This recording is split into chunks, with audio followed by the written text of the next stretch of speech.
Hello guys, and welcome back to another video. And as you can see, I have my BMW E65 series there behind me, and today's video I want to make a little bit different. I don't feel like it's been done before ever. I want to talk about how to replace every fluid on your BMW. So we're talking anything from blinker fluid to transmission fluid and everything in between. Let's get started. Okay then, so I think the first fluid to begin with should be blinker fluid. As you guys know, BMWs are notorious for drinking their blinker fluid. So as we know, blinker fluid needs to be topped up every month or so, and to do that all you need to do is remove this screw right here, and then it should be topped up with a 50-50 blinker fluid and water solution. You just have to fill it up until the headlight is completely full, and then that is the blinker fluid done. Okay, so if there is anyone out there who has clicked off this video after a minute and actually went and tried this, yeah, sorry. Now then, let's get into the video for real. And I'm actually not going to start in the engine bay. I'm actually going to start with the fluid that I'm hoping everybody knows how to top up, and that is the fuel, of course. Now if you have a petrol or a diesel BMW, the process is pretty much the same. You go to the gas station, put the nozzle in, squirt your fuel in, replace the cap. Make sure this cap goes back on, because if it doesn't, then you may have a leak and you may not be able to start your car. And then obviously that closes, and this flap here should actually lock when you lock the car. So I'll lock the car, and as you can see, that flap can no longer be opened. But if you unlock the car, you can open it. Now then, the next fluid I want to talk about is your engine oil. Probably the most important fluid in your car. Without this, your engine isn't going to last long. So your engine oil should be replaced, in my opinion, between 5 and 10,000 miles. The more regularly you replace your engine oil and the oil filter, of course, the oil filter is located just there on this particular engine. The more regular you replace the oil and the oil filter, the better. You know, engine oil and a good filter like a Bosch filter is not expensive, so the more you do it, the better your car will run and the longer it will last you. Now then, when it comes to replacing your engine oil and oil filter, very easy to do. All you need to do is, like I said, locate the oil filter just underneath that cap there. That unscrews. You pull out the old oil filter, reinsert the new one, and then screw that cap back on, and then locate the sump bolt, which is on the bottom of the engine. It's likely going to be 16, 17 or 18 millimeters in diameter. Remove that, drain the old oil out, reinsert the bolt, torque it down along with the oil filter cap, and then just fill up your engine with the specified amount and the correct grade and specification oil, and you're good to go.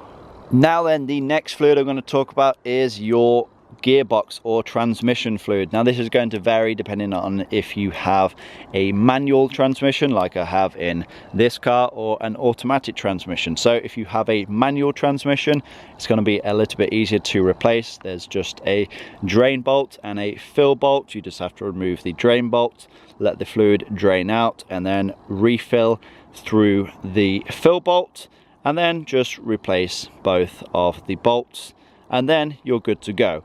With the automatic transmission, it's a little bit more complex. You have to drop down the entire pan and replace that with a new one, because it comes with a built-in filter, and then you have to go ahead and refill with your automatic transmission fluid. Now, how often should you be replacing these fluids?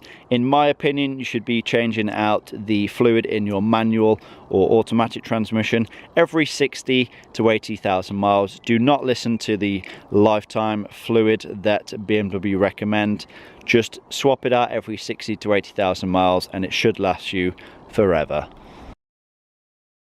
Now then, rear differential oil plus transfer case oil if you have an X-Drive model BMW, but the rear differential oil is very, very simple to replace as well. All you need to do is locate the rear differential. There it is. As you can see, it is connected to the rear subframe. On this particular differential, there is just one bolt. That is because there is only a fill plug and no drain plug. All you need to do in this instance is just remove the fill plug and suck the oil out with a pump, some form of pump, and then pump the new fluid in and then just replace the plug and you're good to go. And I'd recommend changing the oil in your differential every 80,000 miles or so, and that goes for your transfer case oil as well. Okay then, so the next fluid I want to talk about then is your coolant or antifreeze. And as we know, it is responsible for the cooling of your engine. And so it is very important that it is in tip-top condition. Now the best way to drain your coolant is to locate the drain plug that is usually on the bottom of the radiator. Don't know how well you can see that down there. It is just that red plug there. If you use a flat bladed screwdriver and turn that, you will start having the coolant leak out. Best to take off the cap on the expansion tank. It will drain a lot easier. And then what you actually need to do is keep topping this up with water to flush out the coolant. Once you see that it is completely clear coming out of that valve down there, you know that you've got all of the existing coolant out. Then what you should do is fill it up with your coolant and water mix, whatever your coolant requires the mixture to be like. Obviously just keep doing this until you are all full, and I'd recommend doing this every 3 to 5 years. I wouldn't recommend going, you know, much over that. You know, coolant does tend to break down and does tend to get very, very dirty after 5 years or so. So if you have bought a new car and it has no history of the coolant being flushed out and replaced, then I would recommend doing that. Again, it's a very, very cheap and easy thing to do, and it's just ensuring that your engine is staying cooled properly. And that brings me on to the next fluid, which is the power steering fluid, and this is only going to be applicable if you have hydraulic power steering. If you have electric power steering, obviously you will not have a hydraulic power steering pump and you will not have a hydraulic power steering fluid reservoir. So if you have electric power steering, just forget this one. But if you have hydraulic power steering, then you will have a reservoir. This reservoir actually has the filter built in, so if you are to do a flush, then you do need to replace this reservoir if you want to replace the filter, of course. And essentially all you need to do to drain the old fluid out is to find a power steering line which is quite low down. As you can see, there is two just there. That is the ones that I removed. And then with those removed, all you need to do is just turn the steering wheel lock to drive all of the fluid out. Now it is advisable to try and remove as much fluid as possible from the reservoir before you go to remove it, because all that's going to happen is you're going to disconnect those pipes and then you're going to end up with fluid everywhere. So I would recommend using something like a turkey baster to try and get as much out as possible before you try to remove this thing. But again, a very, very often overlooked service item which is very cheap and easy to do, and it's going to ensure that your power steering pump is working correctly as it should for much longer compared to if you was to never ever replace this fluid.